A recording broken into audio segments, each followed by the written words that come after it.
one major case that the government rode to power on the back of the Woyome case. We have seen sufficient progress in that matter.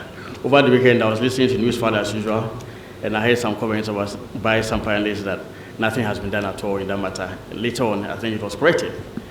In the Woyome matter, the government has been able to fight off all the endeavors by the protagonists. And indeed, I'm happy to say that last week, 2nd December, consequent on the final rulings by the Supreme Court, there was a publication in the Daily Graphic of 2nd December advertising an auction sale of the assets owned by the gentleman in question, Mr. Godfred Dame, including his personal house where he lives. And that to me is very important. It's very important to me because the Woyome matter represented one major act of impunity and was also one example of a situation where the citizenry was actually losing hope in the efforts of government to curb impunity. And it was very important that the state took the necessary action to ensure a conclusion of the Woyome matter, and apart from a mere conclusion in the court, an actual realization of the judgment debt. And now, as was indicated in the graphic of 2nd December, there will be auction sales of the assets of Woyome on 20th December, 28th December, as well as 31st December. And the state actually continues to pursue a search for further assets owned by the man in order to ensure that every cedi paid to the gentleman in question is realized. And beyond that, the Supreme Court actually held that Woyome had colluded with UT Bank to practice fraud on the court. I have followed up on that. I presented the memo to my boss, the Attorney General, and the Attorney General has accepted the memo. And indeed, we have written to the CID to ensure a prosecution of Mr. Godfred Woyome for the offense of fabrication of evidence. So it is not a case where the Woyome case can be said or can be held by anybody as an example or as an instance of the state failing to take action. We have taken the fullest of action to ensure a recovery of every cedi, as well as ensuring that all criminal or all punitive actions that will result from the conduct of the gentleman in question will also see the light of day.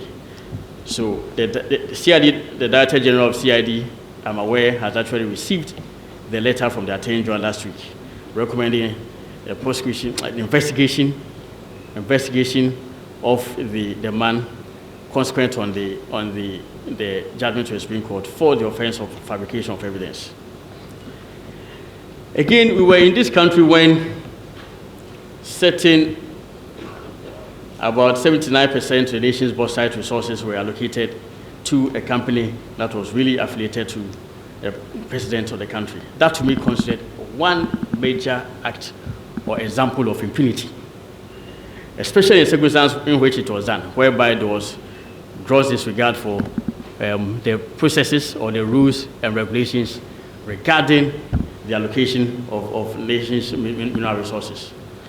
This government did not relent, and indeed we cancelled the leases. The company affected took up the battle, went to the High Court. Initially, there was a judgment which was split in a way. I took it up further, I went to the Supreme Court and requested the High Court judgment, and the Supreme Court actually stated clearly that the grant of those leases were unconstitutional and also in violation of the relevant statute, the Minerals and Mining Act, Act 703. In my respectful view, even the cancellation of the PDS transaction also is an exhibition of the resolve of the government to fight impunity, in the sense that you find a situation where assets of the nation had been given out without the necessary security measures. There was a failure to pose the necessary security as required by the agreement in question. And the government had no hesitation at all in cancelling the transaction in question. Of course, there has also been the referral by the president of the former head of the Public Procurement Authority, Mr. ABAJ, to the Commission on Human Rights and Administrative Justice. And I believe our chairperson for today is looking at the petition. In the same breath, there is also a referral of the conduct, the same conduct, to the Office of the Special Prosecutor for further investigation. Then also, I'm aware that the Office of the Special Prosecutor is also investigating a presidential staffer, Mr. Charles Bisu, on certain allegations of misconduct in relation to small-scale mining. So clearly, these are instances of practical instances of the state taking action to ensure that accountability is upheld and impunity is stamped out.